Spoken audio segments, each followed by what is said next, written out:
Well, as the conflict in Ukraine rages on, Russians are dealing with some hefty international sanctions levied against the country. Now, almost immediately after the invasion of Ukraine, Western nations halted trade with Russia, and many corporations, well, they pulled out of the country entirely. But the sanctions seem to be having little effect right now. For more, I want to bring in Jacob Kierkegaard. He's a senior fellow with the Peterson Institute for International Economics. Thanks for joining us. I appreciate you being here. So what do we know about the state of the Russian economy right now? We heard a lot about these sanctions hurting folks in Russia initially, but now it seems the tide may have turned. What's the latest? Well, I think, first of all, there's a lot of focus on the rebound of the Russian ruble. It has strengthened a lot since the sanctions were introduced. I, however, believe that that's kind of a false flag in a way, because the ruble is no longer convertible. So the exchange rate is rather meaningless. So what we do know is that Russian domestic logistics are in a shambles. Russian railways, Russian domestic airfare, airlines, etc. They're missing spare parts, etc., which is a big deal in a country as big as Russia with relatively limited road transportation. We know, obviously, that lots of Western companies have left Russia. The Russian middle class no longer have access to the kind of goods and services that they usually have. But it is true that the Russian government still has access to a lot of foreign exchange earnings from energy sales around the world.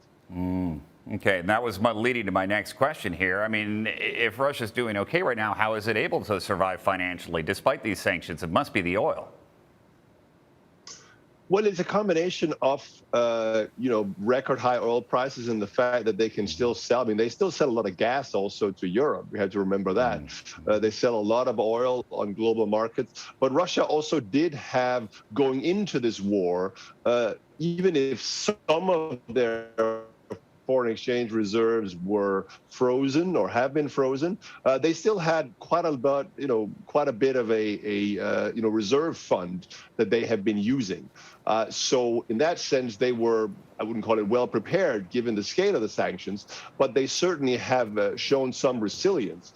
And it's also the case that the Russian government has immediately now begun shifting to a sort of economic strategy of import substitution, relying more on local products. This will be hard in the long run, I would contend, but in the short run, you can, if you like, stabilize the average Russian's standard of living. So who's being hit the hardest? People are feeling the impact of this war around the world. Americans right now, we're watching prices increase across the board. We're seeing those high gas prices every time we fill up our cars. You know, how much are these sanctions really impacting us here at home? Well, there's no doubt that these sanctions have been a contributing factor to record high oil prices and energy prices, and increasingly also food commodity prices around the world. And this is being felt, certainly here in the United States, and perhaps more ominously also on the food side in many poorer countries in Africa and the Middle East, where you have an increased risk of famine, etc.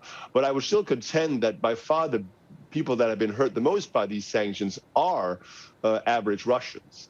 It is true, yes, the Russian government itself is still managing, but the average Russian's living standard has been dramatically curtailed. I mean, Russian car sales have essentially dropped to zero.